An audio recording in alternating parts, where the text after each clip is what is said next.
Hello everyone, my name is Joseph Abraham, and I want to thank you for the opportunity to present my research topic proposal, which looks at message framing and volunteer intentions among Gen Z and Millennials. Research by Cho, Bon, and Han shows that volunteer rates have been declining since 2002, with the lowest levels observed among Generation Z. Shields adds that young adults are considered an underrepresented segment of the volunteer population. This research also shows that there appears to be a gap between expressed interest in volunteering and actual participation. This gap between intention and behavior should be a growing concern for organizations that depend on consistent volunteer involvement. Research by Shields reaffirms something that many of us know, which is that nonprofit organizations rely on volunteers. These volunteers support many community and social services, and this decline creates operational challenges for the organizations that they support. My interest in this topic stems from my own personal volunteerism as a millennial. You'll notice me in this photo with my fellow Utica Rotarians. We plant a total of 40 trees each fall across the city, and a lot of times at these tree plantings, community cleanups, and service projects, I notice that the majority of my peers are much older.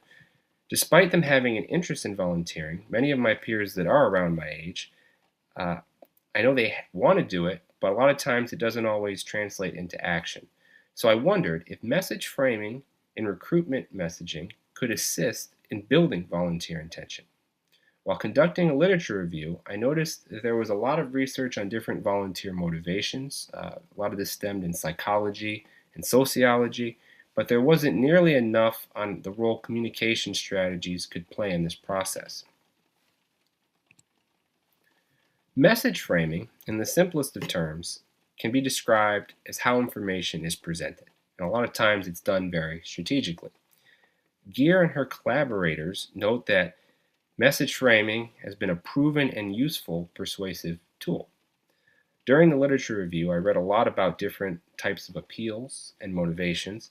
For example, Lindenmayer described altruistic and egoistic motivations. Altruistic focuses on helping others in the community, while egoistic focuses on personal benefits or how said activity or opportunity is beneficial to you.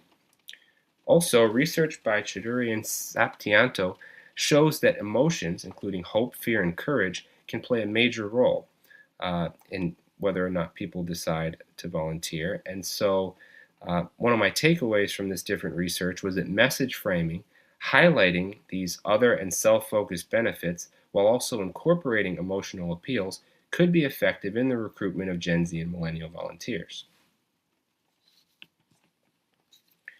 Ultimately, after looking at this research, I came up with two research questions for this study. It's the same exact question, but just focusing on Gen Z and millennials separately, and basically it looks at how different volunteer recruitment message frames influence volunteer intention among these two groups. Before jumping into my proposed study, every good research project needs a strong theoretical framework. I came across Fishbin and Eisen's theory of planned behavior in the textbook Applying Communication for Professional Life by Dainton and Zelley, and in an editorial written by Eisen themselves. This particular theory provides a useful framework for understanding how communication can influence individuals' decisions to act, suggesting that behavior is not random, but guided by intention, which is shaped by things such as attitudes, normative beliefs, and perceived behavioral control.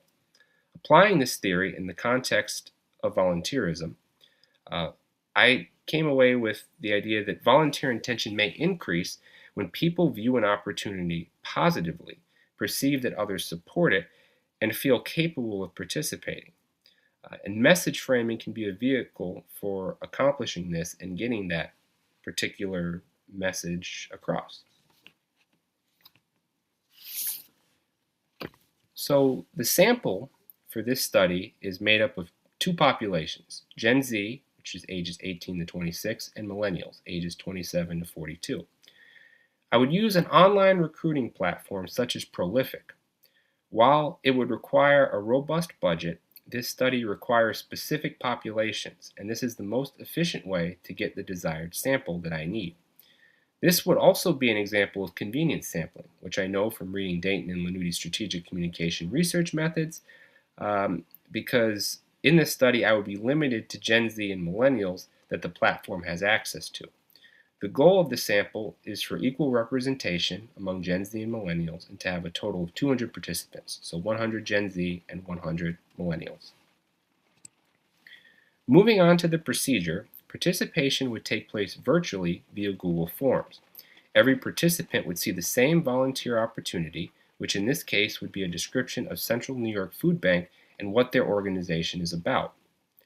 They would then be randomly assigned to one of two message frame conditions, either altruistic or egoistic. While I am not measuring emotional appeals, they were considered when I was designing the two different message frame conditions. I'll briefly show you the two frames that I used in this study, starting with the altruistic other-focused frame, which would read as following. Many individuals and families in Central New York struggle to access reliable food sources. By volunteering with the Central New York Food Bank, you can help provide essential support to those facing food insecurity and make a meaningful difference in your community. Your time and effort will directly contribute to ensuring that families, children, and vulnerable populations receive the food they need. Even a small contribution can have a lasting impact on someone's well-being and quality of life.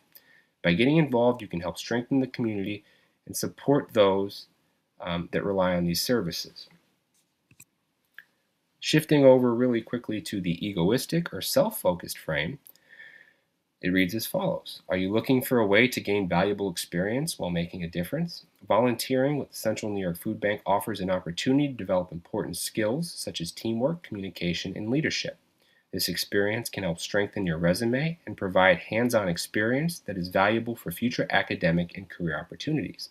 By volunteering, you will also have the chance to meet new people, build connections, and gain a deeper understanding of how nonprofit organizations operate. Many volunteers find that participating helps them feel more confident, capable, and engaged in their communities. So as you can tell, two very different message frames here, and that allows me to get a better idea of what is more effective. So after a participant views one of the two different randomly assigned frames, participants would answer 10 to 12 questions, mostly on a Likert scale, responding to things like, I am likely to volunteer for this, ranging from options of strongly disagree to strongly agree. I would also include an attention check question asking which organization the volunteer opportunity references. It's important to have an attention check with online surveys because we know that with today's world it's easy for bots and different things to interfere with your online forms of communication. So that will help to try to alleviate that potential problem. And then also the questionnaire should only take 5 to 10 minutes to complete. I wanted to keep it quick so that it minimized any chance of fatigue. Gen Z and Millennials would be treated as separate groups once all the data is collected still. Within each group, a t-test will be used to examine how message framing, egoistic versus altruistic, influences volunteer intention. Dainton and Lannutti note that t-tests are used to determine whether there is a statistically significant difference in the means of two groups, which was a big reason why I chose this proposed method for analyzing the data. Results from Gen Z and Millennials will then be compared to determine whether the effectiveness of message frames differs between the two groups and which strategies are more effective for each generation. From start to finish, I expect this study to take roughly 29 weeks to complete.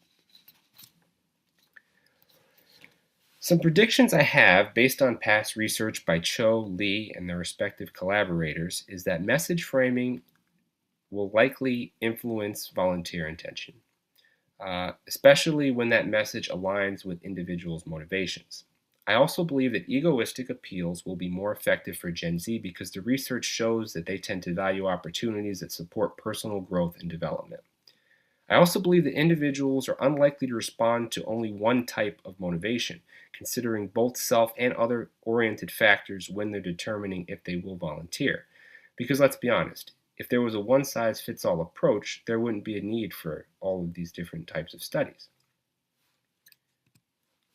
And also, I think this theory, as I kind of wrap up here, offers both theoretical and practical value. The theoretical value is that it should contribute to research on volunteerism by showing how communication strategies, particularly message framing, can influence behavioral intention. On a more practical level, I believe it will also be able to provide some insight to nonprofit organizations that are working to increase engagement among younger populations, which getting these volunteers is critical for their long-term stability, in my opinion.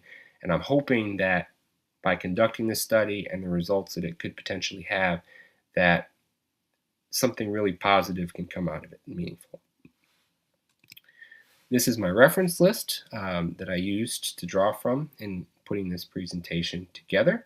And I welcome any questions from you guys. And also, if you want to view my entire 20-page paper, let me know and I'm happy to share it with you.